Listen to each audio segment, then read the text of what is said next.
Chapter 4 Manabozho is Changed into a Wolf. Adapted from H.R. Schoolcraft. One evening, as Manabozho was walking along the shore of a great lake, weary and hungry, he met a great magician in the form of an old wolf, with 6 young ones coming toward him. The wolf no sooner caught sight of him than he told his whelps, who were close beside him, to keep out of the way of Manabozho. "For I know," he said, "that it is that mischievous fellow whom we see yonder." The young wolves were in the act of running off, when Manabozho cried out, "My grandchildren, where are you going? Stop, and I will go with you. I wish to have a little chat with your excellent father." Saying which, he advanced and greeted the old wolf, expressing himself as delighted at seeing him looking so well. "Whither do you journey?" he asked. "We are looking for a good hunting ground to pass the winter," the old wolf answered. "What brings you here?" "I was looking for you," said Manabozho, "for I have a passion for the chase, brother.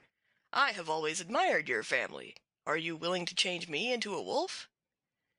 The wolf gave him a favorable answer, and he was forthwith changed into a wolf. "Well, that will do," said Manabozho. "But," he said, looking at his tail, "could you oblige me by making my tail a little longer and more bushy, just a little more bushy?" "Certainly," said the old wolf, and he straightway gave Manabozho such a length and spread of tail that it was continually getting between his legs, and it was so heavy that it was as much as he could do to carry it. But having asked for it, he was ashamed to say a word, and they all started off in company, dashing up the ravine.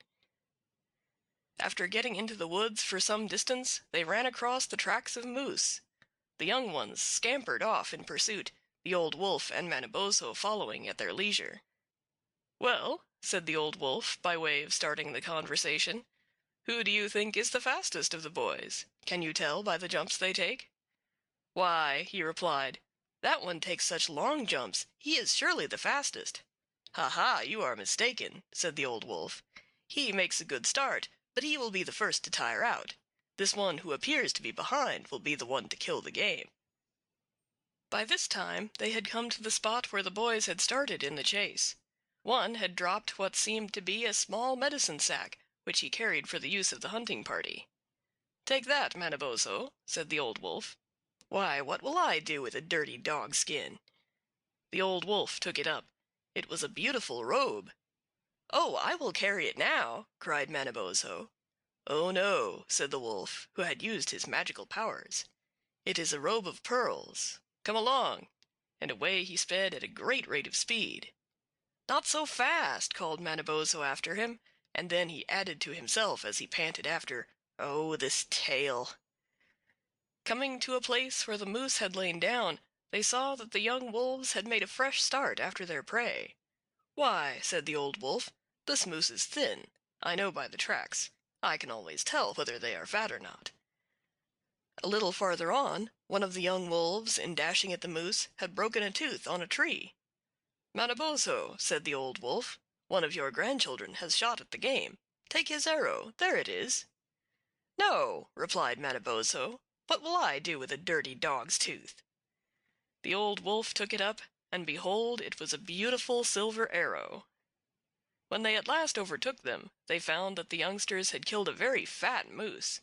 Manabozho was very hungry, but the old wolf just then again exerted his magical powers, and Manabozho saw nothing but the bones picked quite clean. He thought to himself, "Just as I expected, dirty, greedy fellows. If it had not been for this log at my back, I should have been in time to have got a mouthful," and he cursed the bushy tail which he carried to the bottom of his heart.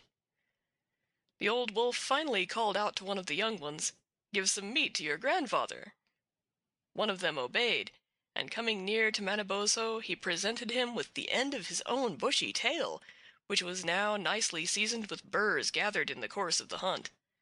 Manabozho jumped up and called out, "You dog, do you think I am going to eat you?" and he walked off in anger. "Come back, brother," cried the wolf. "You are losing your eyes. You do the child injustice. Look there." And behold, a heap of fresh meat was lying on the spot, all prepared. Manabozho turned back, and at the sight of so much good food put on a smiling face. "Wonderful!" he said. "How fine the meat is!" "Yes," replied the old wolf, "it is always so with us. We know our work and always get the best. It is not a long tail that makes the hunter." Manabozho bit his lip. End of chapter 4.